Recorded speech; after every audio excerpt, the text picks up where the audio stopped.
Hola, ¿cómo estáis? El Señor os bendiga. Muy buenos días. Nuevamente compartiendo con vosotros este análisis exegético por capítulos que hemos compartido ya desde algunas semanas. Estamos compartiendo el Éxodo, Levítico y ahora estamos en el libro de Números que hemos comenzado en el día de ayer. En el capítulo 3 y 4 de Números comienzan las instrucciones para los levitas. Y es muy llamativo que la primera instrucción que se da antes de empezar con los mandamientos y viene el recordatorio de lo que sucedió con los hijos de Aarón, con Nadab y con Abiú, que siendo levitas no habían hecho su trabajo y todos conocemos lo que pasó allí, donde ellos claramente desafían a Dios y Dios en su furor, en su enojo, los consume literalmente, ¿sí? El capítulo 1 contiene el censo de los hombres de las 12 tribus restantes, hombres mayores de 20 años que pudiesen participar en la guerra. Aquí veremos las instrucciones que tenemos también para, en este caso, los hombres que servirían en el tabernáculo, ¿sí? Los que se ocupasen literalmente de la cuestión religiosa, de la cuestión espiritual, ¿sí? El censo de los levitas no tenía específicamente un objetivo militar, sino un objetivo espiritual, ¿sí? Y además vemos aquí que hay dos censos diferentes. Uno desde el capítulo 3 en el capítulo 3 del 14 al 39 y otro en el capítulo 4 del 1 al 49. ¿Sí? En el capítulo 3 arroja un total de 22.000 hombres que podían servir en las tareas del tabernáculo. Sin duda un trabajo arduo, pero que no siempre es observado. Uno dice, pero ¿para qué 22.000 hombres para la función? Indudablemente Dios sabe por qué son necesarios tantos hombres, ¿sí? Y es muy interesante la descripción del versículo 3, del versículo 6, perdón.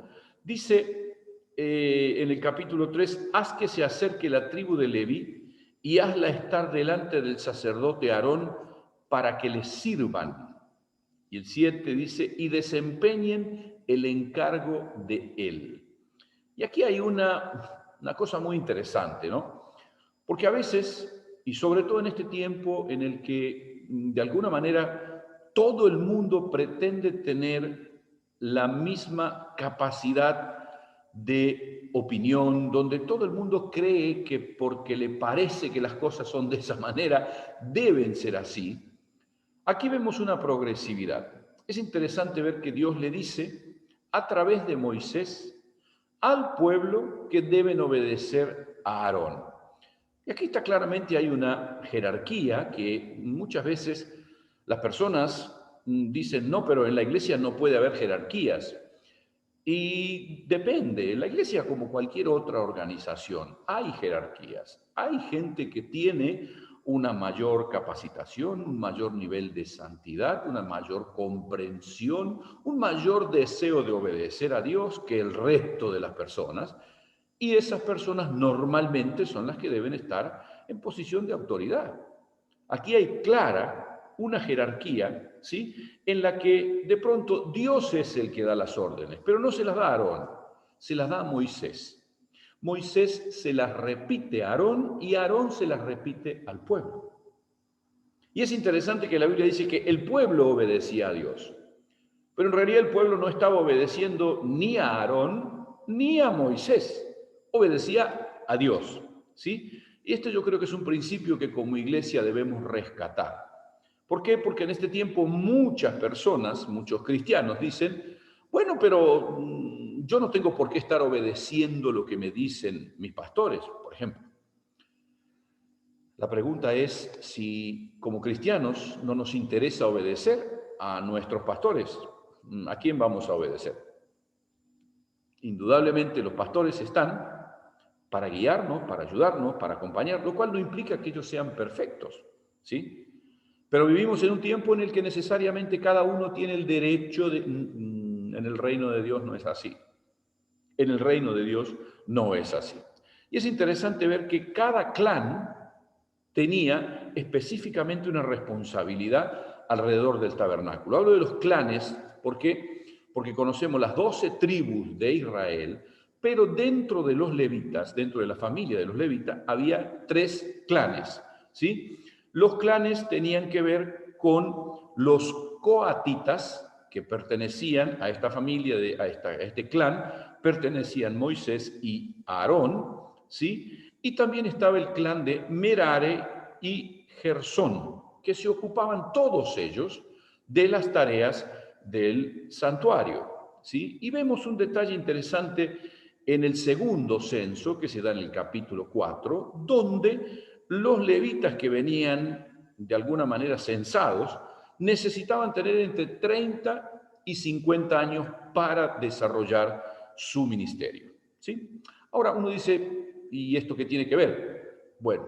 mucho que ver tiene que ver con la iglesia, y es de destacar que si bien en el Antiguo Testamento los únicos que trabajaban para el servicio de Dios eran los levitas, siempre tenemos que tener presente que los levitas eran sacerdotes.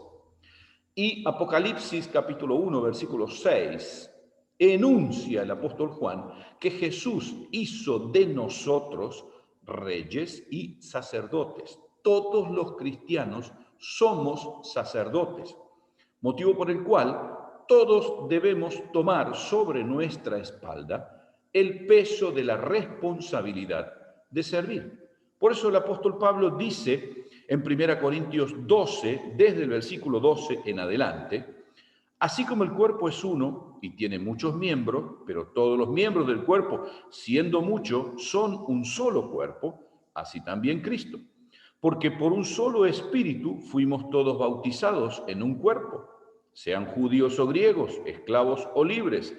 A todos se nos dio de beber de un mismo espíritu. Además, el cuerpo no es solo miembro, sino muchos miembros. Y si dijese el pie, porque no soy mano, no soy del cuerpo, por eso no será del cuerpo, o si dijere la oreja, yo no soy ojo, por eso no soy del cuerpo, por eso no será del cuerpo. Si todo el cuerpo fuese ojo, ¿dónde estaría el oído? Si todo fuese oído, ¿dónde estaría el olfato? Mas ahora Dios ha colocado los miembros, cada uno de ellos en el cuerpo como Él quiso. Porque si todos fueran un miembro, no habría cuerpo.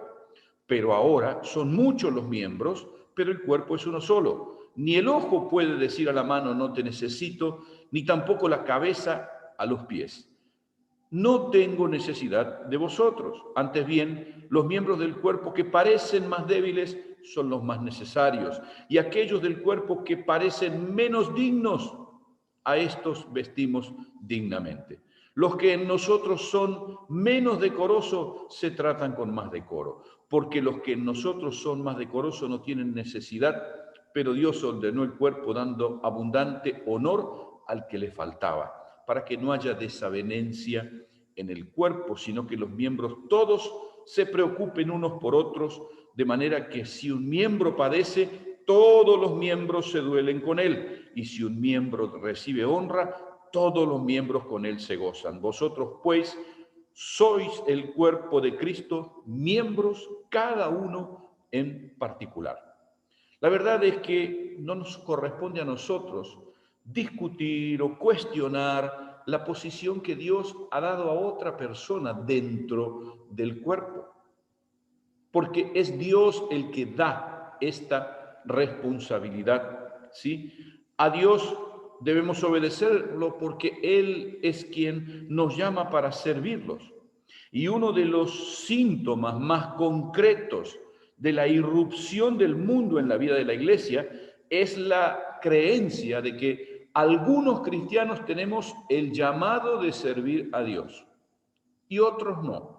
Otros simplemente tienen el llamado a asistir los domingos a los cultos y alguna que otra vez a un culto en la semana para estudiar la Biblia o para orar. Nada más lejos de la realidad. Algunos debemos cumplir ciertas funciones, esforzarnos, y otros no, simplemente consumir lo que otros producimos. No funciona de esta manera la iglesia. Algunos participamos de la vida de la iglesia activamente, otros simplemente asisten, como si se tratara de un teatro, un cine, un partido de fútbol. Y la verdad es que, permítame usar una partecita de un versículo, ¿sí? Habla de otra cosa aquí Santiago, pero él dice, hermanos, esto no debe ser así. Esto no debe ser así. Todos y cada uno de los redimidos somos llamados a servir. Creo firmemente que no existe un solo versículo en la Biblia que hable de que usted puede ser parte del cuerpo de Cristo y no sirva. Pero sí, permítame que cierre esta reflexión de hoy con una frase. Tenga presente que la iglesia de Cristo es un cuerpo y un cuerpo que no tiene miembros ortopédicos. ¿Sí? Nos vemos mañana. El Señor os bendiga.